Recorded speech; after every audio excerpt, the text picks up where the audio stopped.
Hey there, it's Mark Weiss. Why would anyone want to invite the OIG into their facility to poke around?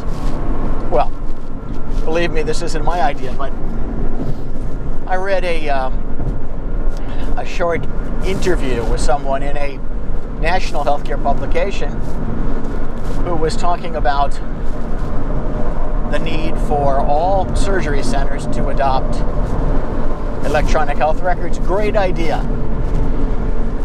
to adopt systems for electronic billing of patients. In other words, not paper systems.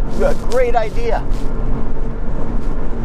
Because, as he correctly pointed out, these systems exist. They help streamline surgery centers. Physician owners should be all in favor of this. You should be clamoring to do this, all of which I agree. But then he went further.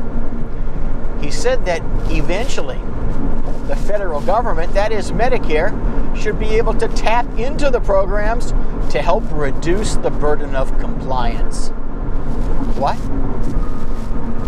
You think the government is going to reduce the burden of compliance by getting into your electronic health records, into your billing system?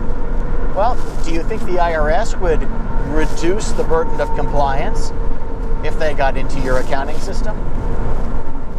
Sometimes smart people say the stupidest things.